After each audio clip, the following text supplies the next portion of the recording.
Hello, I'm Robert, helping very scared people sometimes on Doomsday Debunked. And this is one that I get a few times, are people who are afraid that they're going to go to hell. And these are often non-religious people. And their fear is that they just look around and they see several different religions all telling them that if they don't belong to that particular religion, then they're going to go to hell. But then they have no way to know which of these religions are right. And it seems that if you choose the wrong one, then you've had it. And so how can you know which is the right one to join?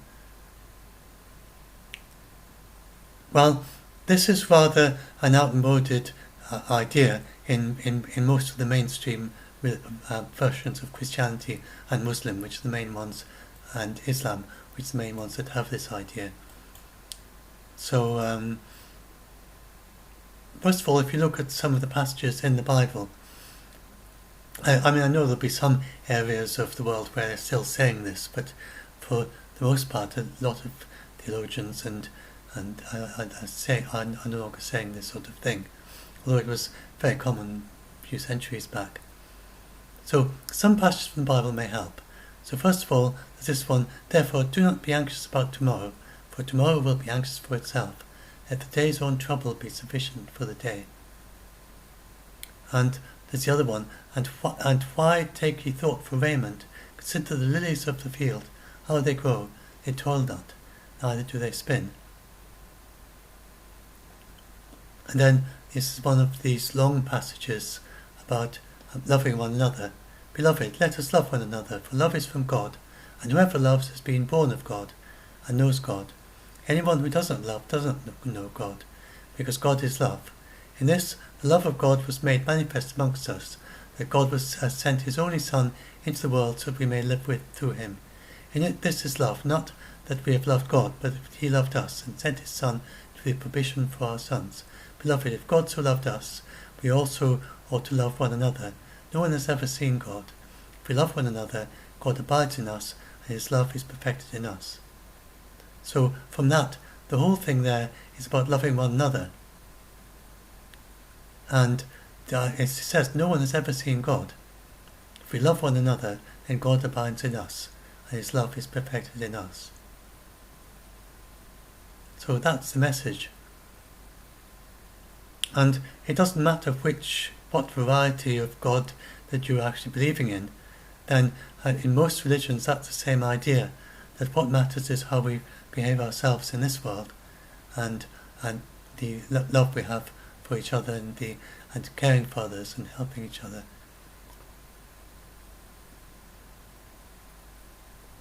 And in some religions, of course, rituals and things are very important, but generally in the modern world, it's like the not just ecumenical, like different versions of Christianity, but also great respect for other religions as well. And that is the general tendency that our world is headed towards, as well as humanists and the non-religious people of all sorts of philosophies and ideologies, just respecting each other. And we no longer have these sort of idea that you have to understand God or not in my particular way that I do. That's just not part of the way the modern thinking is headed. Though there are a few people still stuck in the old ways of thinking, but that generally is the trend. And some think. So I mean, if you that passage I just read from John, then some think that the idea of hell at all is inconsistent with this idea of loving God with infinite love. How could such a God send people to hell? It's quite hard to understand. And in particularly, I was brought up, when I was a teenager, then I was closely connected with the Quakers, and they don't have the idea of hell at all. At least not the ones that I was involved with. I wasn't actually a Quaker, but associated with. And so most Quakers challenge the notion of hell because of a shared belief in God as a loving deity, not a vengeful one. According to Quaker belief, God's love is infinite, and the idea that he would punish individuals throughout eternity contradicts his nature. Quaker God is the merciful one, and no sin is great enough to challenge this mercy. Even Quakers who do believe in hell are likely to believe that sincere repentance earns forgiveness, and that second bit is absolutely central to all Christians. And they also challenge this notion because they believe that people should not distract themselves with concerns about the future. That's also true of the Anglicans. They think they very much this mind that by taking thought for raiment, and therefore do not be anxious about tomorrow. And the what they call them, the blessings, the things, I forget the name, but the come back to me at the end of this video. But this idea of God's kingdom is present here, and it's not some abstract, distant place. This whole passage, that the love we have in our present day life, that is God's kingdom manifesting itself. And so a lot of modern Christians think like that, especially here in the UK. And so I say it's a strong element of the Anglican Church. Yes, here I've got links, so you can watch this video about it. And then if you go to Catholics as well, then you have the idea of purgatory. And then in the Eastern Orthodox Church, you have the idea among some Christians that everyone will eventually be saved, that hell isn't permanent, but it's rather everything is a form of purgatory. So that is called universalism, or apokatastasis. It's rather a mouthful. That's an Eastern Orthodox idea. So you don't have to believe in eternal damnation to be Christian, though it's very common in the same group of people who believe in the rapture. And these are the people who will keep on doing these false prophecies. So we get people who get very scared by the false prophecies that are brought to our group, and then the people behind those tend to be people who believe in this eternal damnation, and tend to be people who even go so far as to think you have to be Christian, and if you're not, then you've had it. And then you get other people who think you've got to be Muslim, and if you're not, you've had it. And that is then when they get these people then just getting so upset and thinking, there's no way out of this.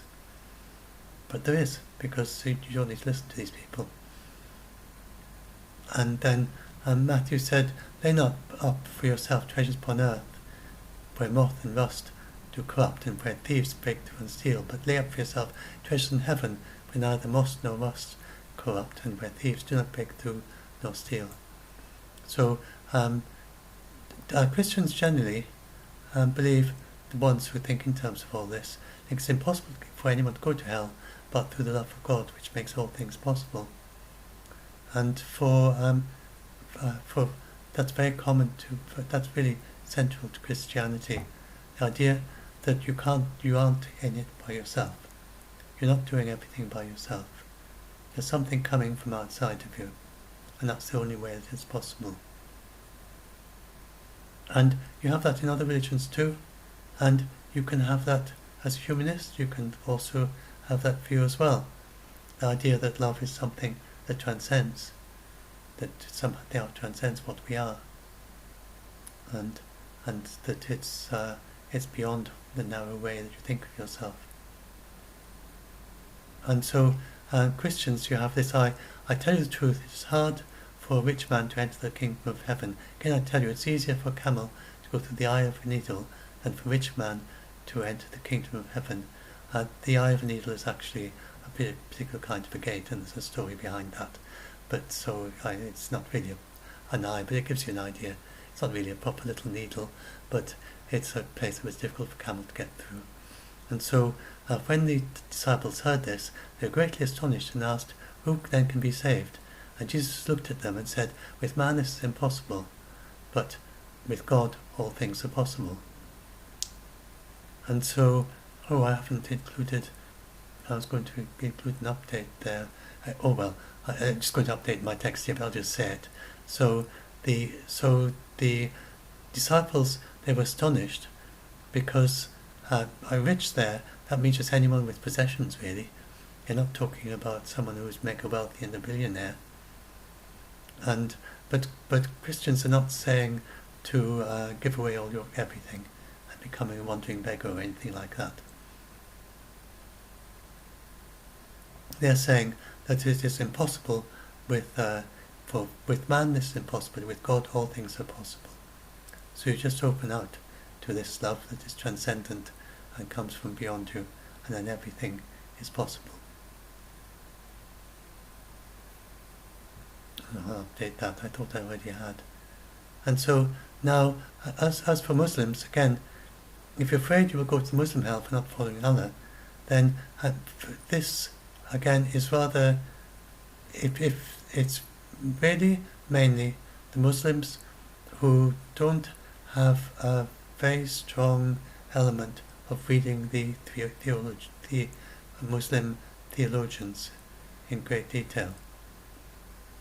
It's a somewhat kind of dumbed down version of Muslim theology. So if you're following the Muslim faith yourself, then it is important to follow Allah, of course, and to follow the various practices of your religion. But famous Muslim theologians since medieval times said that most of humanity, Muslim and non-Muslim, would be saved. But many present-day practicing Muslims don't know about that. I'm basing it on this professor who's written a whole book on the subject, and he looked at 4 famous Muslim theologians. The earliest was this medieval, very famous Muslim, one of the most famous Muslim theologians of all time.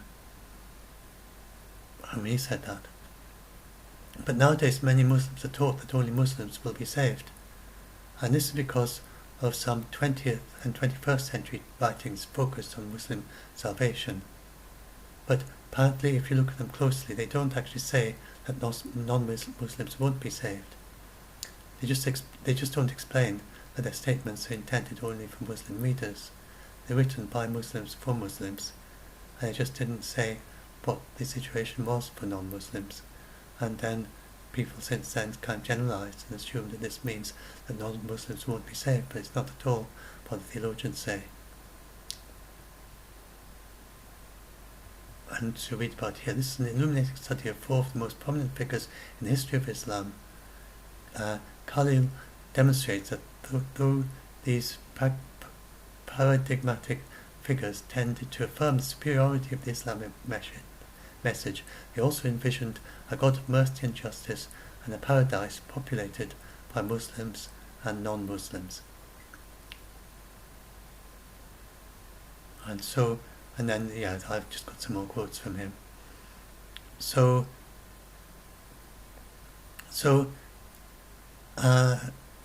of course, if you're not Christian, you don't have to believe in the Christian or the Muslim God. It's not and beliefs, Muslim hell. It's not even your own religion. Your religion is just not relevant to you. Then be whatever concepts you have in your religion. If you don't have one, then just keep an open mind about what happens when you die. That's probably the best. And what we can all do is to focus on living a good life in the present, worthwhile life, helping others, and avoiding harm to yourself and others. Again, I think I meant to edit that to say that. So, in fact, the first thing that you should be doing, of course, is to not harm others and not harm yourself, and to avoid that as far as possible. And I just want to say, just avoid this site, Wiki Islam. It looks like it's a wiki about Islam, but it's actually written by Islam haters, by Islam non-Muslims. They actually say in their discussion, people ask what you're doing here, said, well, we're selecting passages to show the Muslims in the worst possible light. That's basically their aim.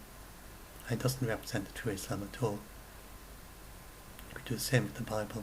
You can watch these videos. You've probably seen them before. And for instance, the passage says you have to cut someone's hand off if you do something. Cut someone's hand off if you do something bad, stone people. Women should only learn from their husbands at home, and so on. Sorts of terrible things. And of course, if you're not Christian, you don't have to believe in either of those. I'm repeating myself. Oh, and I'm not sure whether to include that. That was just a little video from the Dalai Lama about how you reach out to everyone like your closest friend.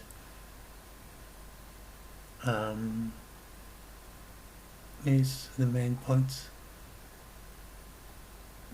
And yes, I'm Buddhist, so in Buddhism we have many different branches of Buddhism also with different ideas. And the Buddhist idea of hell is just suffering, just like we have people in this life, in the world. We just need to look around and you see plenty of people suffering. And then you could be reborn into another life in which there's a lot more suffering than there is in this life. And just as you could also be born into a new life that's very happy. And but none of that is a permanent solution. And then the Buddhist path is about finding a way. But I don't want to talk about Buddhism too much here, just to because we're talking about hell, and then there's this idea of the future lives of suffering, and that's not. But then that's very like the Eastern Orthodox idea, except you don't except it's multiple lives and a different kind of. You're not actually aiming. You're aiming to find something in this life. It's actually rather like the Anglican idea that you're of actualizing the kingdom of God in this life. It's not too different from the Buddhist idea or the Quaker idea of that of God in everyone, except you don't have this theistic way of talking. But for Buddhists, it's very much focused on what you're doing in the present, in this life, and that's where you find and Buddha became enlightened in this life. So really, that is the common thread of all the religions. It's quite straightforward. Just do what you can to help others and yourself in this life, and avoid harm to yourself and others. And you'll find that in all the religions.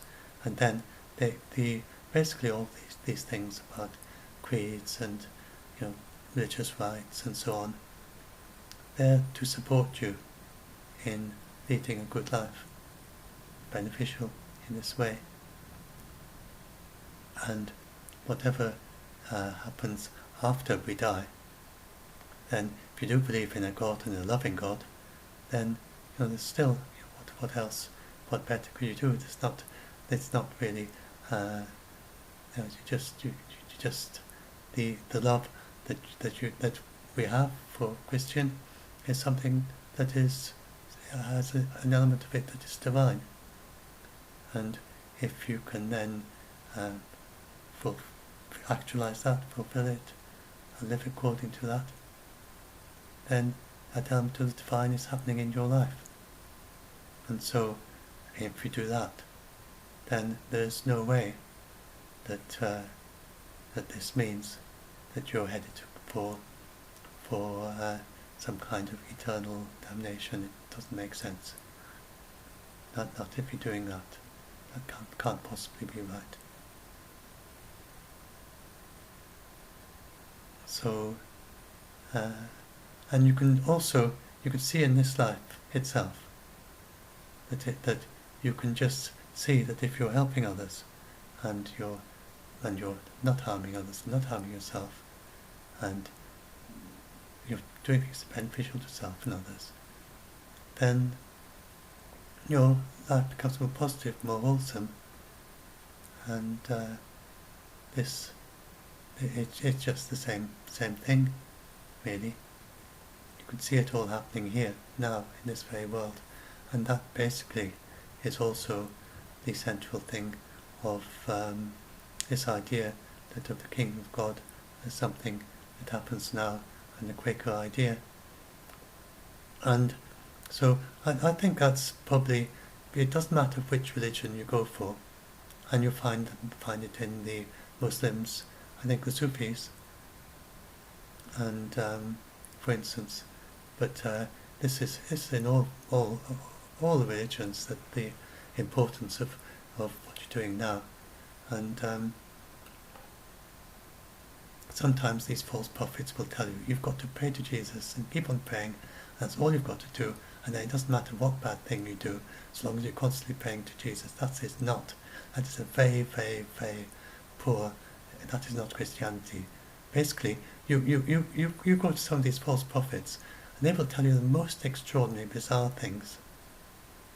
And another one says that our world is a game, a computer game between Jesus and Satan.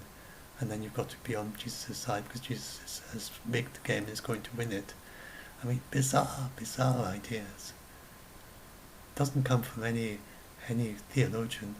Just people spinning these weird, strange ideas and then going onto YouTube and telling the entire world that this is what Christians believe. Don't listen to random dudes on the internet telling you things. So who should you listen to? Well, if you want to really find out about Christianity, say, then find one of the mainstream religions if you're new to Christianity. So I'm not going to tell you what to do if you already belong to a particular denomination or something. But if you're new to Christianity, then I would recommend, like for instance in the UK, join the Anglican Church or go and ask. I advised someone recently who was very scared about these things, and I suggest he just goes and talks to his nearest Anglican vicar if you're in the UK. And it's very helpful to do that, and they are there to help you. It is their job to talk to you if you are interested in Christianity and to help you with all these concerns. And so I do recommend go and talk to whoever's your nearest vicar, your nearest priest if you're Catholic. And if they don't, if you find they're not helpful, go and find another one, because they're not doing their job properly, they're not helping you. But I would, if you're not really, so I'm not saying anything against any particular branch of Christianity, but if you are scared of the world ending and future dates and these false prophets, then, and if you're not in any way connected to any branch of Christianity yet, then it might be an idea to avoid the Baptists and the Pentecostalists, just because they have this idea of a near future end of the world and its rapture and all that, which is quite scary for some people. Although it seems to work pretty well for the right people. But just try and find. It's maybe more difficult, but even then, if that's your natural religion, if that's where everyone around you believes, then you try and find someone who's if you find a decent teacher in your religion, then they're going to tell you, at least they're going to tell you, don't listen to these people who tell you dates. They will say that much. That's common to just about all Christians, except the Jehovah's Witnesses, and even then they're not really saying that anymore. At least or from time to time they sort of say it. Doesn't seem to be a problem with the Jews, because they believe in a Messiah that is going to bring world peace, and their future Messiah is the Jesus. He's like our Jesus, and the main reason that they think that Jesus was not their Messiah is because he didn't bring about world peace. So that's somewhat different. I haven't really researched into, and forgiveness is very central to Judaism. I don't know much about Judaism. I haven't researched into it for this talk, so I won't say anything more. I'm not going to try to cover all the religions. The Islam and Muslim seem to be the two ones. Islam and Christianity seem to be the two ones that most scare these people. Oh, and so I'm just going to talk about one other thing. So, in the group, someone was scared by a random dude on YouTube who told them that all white people are going to go to hell because of the slave trade. This is a bit like telling everyone that you're going to go to hell because your grandfather was a thief. It just doesn't make sense. Because if your grandfather was a thief, it doesn't make you a thief. And everybody knows that. If your great-great-grandfather was a slave trader, then that doesn't make you a slave trader. So, and so then, just to talk a little bit about slavery and difficult background of slavery, then what people don't often realise is that slavery was very common in the ancient world. And in Africa, then the Africans had slaves. Some of the Africans had slaves. And it goes back to the Roman times, North Africa at least. And this is a servant slave woman in the 19th century. It goes way, way back to the Romans. At least back to the Romans. And there's been slavery in Northern Africa. And that's why the Europeans were able to go and get slaves there. They didn't go round about North Africa themselves, gathering up the slaves. They just bought them and then established the slave trade. And they just made it much larger, but it was there already. And this goes back also to that's pre-colonial Africa. That's just another page about it. And then if you go to the Bible, then there are passages in the Bible about slavery as well. In Deuteronomy and Leviticus and so on, they say things like that if you have a Hebrew slave, then you need to release your slave after 6 years, except if they want to stay and continue to be your slave, and they say, "Oh, please, I want to stay. I like it here." Then you put a nail through their ear to show that they're your slave, your permanent slave. It seems quite bizarre to us, but that is what the ancient Hebrews did. And it's a different world, and that world is gone now. And it doesn't mean so, but you can understand why the West, why Europeans, being very keen on the Bible and reading these passages, thought, oh, the Bible condones slavery, it's okay to do it. And but it doesn't really. It's a past world, and it was moving forward from it, and it's a gradual change. But I mean, in the Bible itself, they weren't moving in the direction of abolition back then, because it was just part of the world.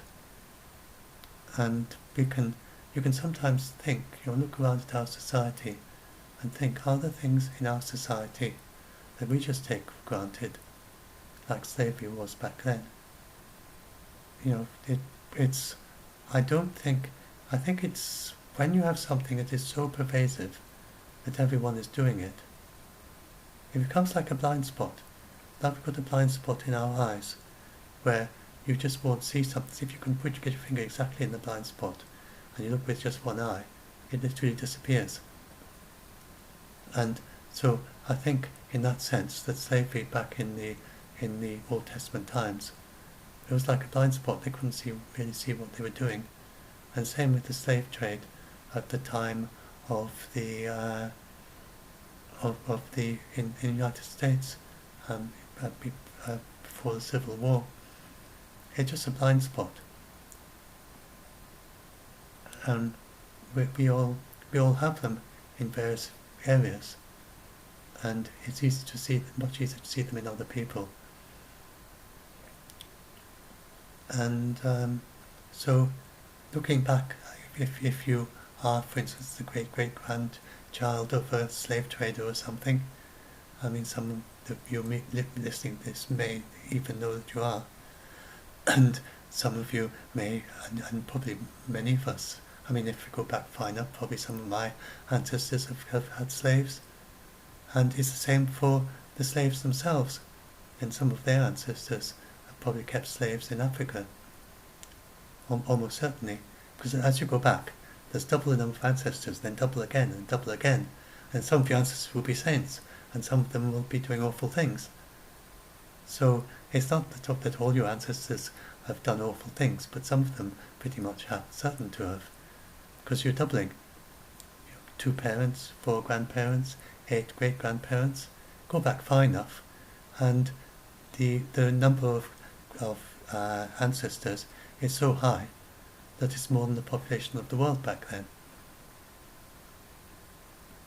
So go back far enough, and pretty much anything that anyone has done, then that's some ancestor or other. So it's obviously not the case that what your ancestors do in any sense is something that you're doing. And it just blind spots that the entire world, large parts of the world, maybe even the entire world, I don't know, large parts of the world just didn't see what was happening. Didn't see it as being something that needs to change. Didn't examine it. Didn't properly examine it. And so then, when you're thinking about all that, just remember all those passages, wrong one, all those passages about how God abides in us and His love is perfecting us, and about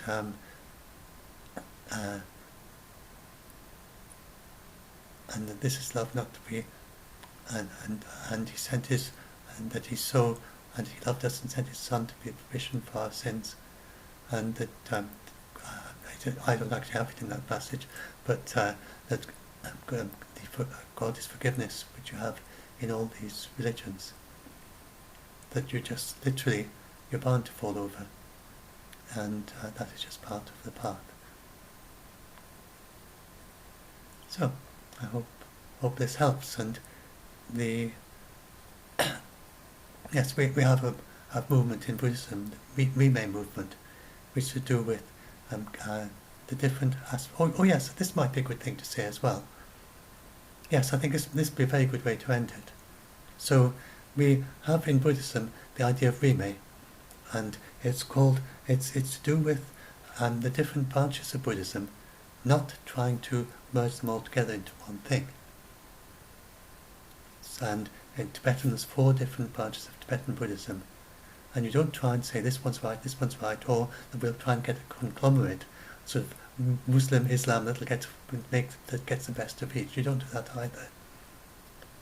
What you do is you follow the particular path you're on, but then you just respect all the others, and then you learn from them what's relevant to what the path you're following. But you don't say, oh, I'm following this path, this one's you don't say that one's wrong, that one's right. You just that's their path, this is my path. They are like the vessels for that particular path, and we need all these different ways in order to help all the different people in the world with their many different ways of seeing and understanding things. And they can't all become Christian, they can't all become Buddhist or Hindu, they can't all become Jews. In that case, they can't anyway, because it's the kind of the hereditary aspect of Judaism, and it's quite difficult for someone who's not born from Jews to become Jew, and they can't all become Confucian or Taoist or whatever. Instead, each person is like a vessel for that way of understanding, and some very rare people are able to have both in themselves at once. And in Tibetan Buddhism, then there's some Tibetan, just some, not all, of the Tibetan Buddhists, then they can instantiate all 4. The Dalai Lama is an example of that. He is not strictly, people sometimes say, oh, the Dalai Lama is a Gelugpa. He isn't really. In fact, in one of his previous lives, he was a Nyingmapa. These are different schools of Tibetan Buddhism, but they are kind of some, for people who are not Buddhists, they all look the same. But if you're a Tibetan Buddhist, then they are somewhat radically different in some of their ideas. And so, but he instantiates them all. And then there's Sister Elaine McInnes, who's a Zen Roshi, and also a Christian nun, Catholic nun, It's quite a difficult thing to combine, you would think. But in other ways it's not so, because if you focus very much not on the kind of the details of all the particular dogmas and beliefs, but you focus on the central messages, then it becomes much easier. And then all the conceptual stuff.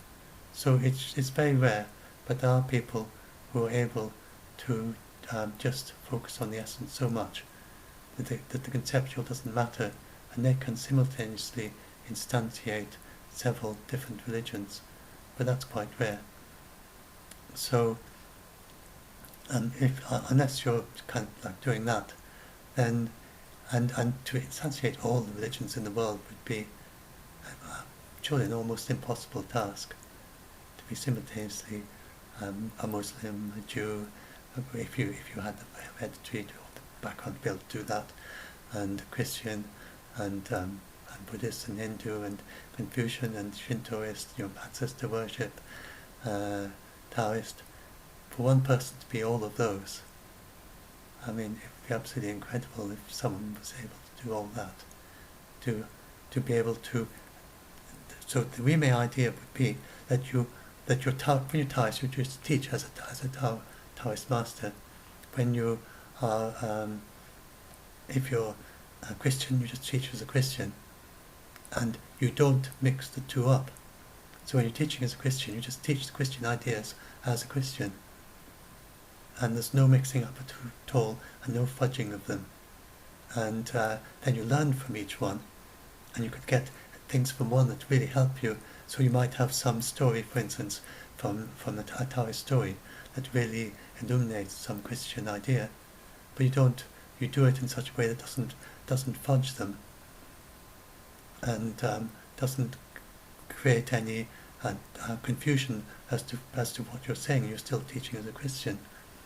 So that is the idea of Rime, which we have in Buddhism, and but it's totally ecumenical, because this can apply to anyone. You don't have to be Buddhist to be to practice Rime. The idea of Rime is suitable for all religions and people of no religion. A humanist can be Rime as well. They are instantiating being a humanist, and yet they respect someone else who are instantiating being someone who believes in God, and the love of Jesus and so on. And you just have mutual respect for all these different vessels for different ways of understanding, because it's just so impossible to bring them all into one. But in a way, that would kind of be the ideal, if they could all be in one figure, and everyone kind of instantiated them all. But I mean, that's so. Anyway, that's the idea of Rime. So the idea that they're all valuable, and that you can instantiate any of them, and then you find your particular path, your particular direction, particular one that works for you. So then, hopefully, that will deal with this. That you don't feel this kind of fear, and that because you're not the right one. It doesn't work like that. It's not like there is one particular right path, right religion. Not if you see it like this. It's just that you chose to instantiate the religion that is appropriate for you, and then using that as a basis and foundation, then you live your life as well as you possibly can. And nobody can do more than that. Really, nobody can do more than just do that. To choose a path, and then not harm others, and help others and help yourself, and not harm yourself as best you possibly can, and with whatever method helps you along that path. And then whatever happens after you die, then we'll find out. There's just need to keep an open mind. And again, what happens when you die? Then nobody, either maybe people do know, but if they do, there's no way for us to discover which of them are right, because they all say different things. And again, you can just instantiate, say, well, they're all instantiating these different, and what actually happens, well, we'll find out. And really, we don't, as they say in the Bible, therefore do not be anxious about tomorrow, for tomorrow will be anxious for itself. Let the day's own trouble be sufficient for the day. And why take a thought for raiment? Consider the lilies of the field, how they grow, they toil not, neither do they spin. And those passages are really, there's nothing there about God or Jesus or anything. These are passages that you can use in any religion. So, that's the point at which I'll end.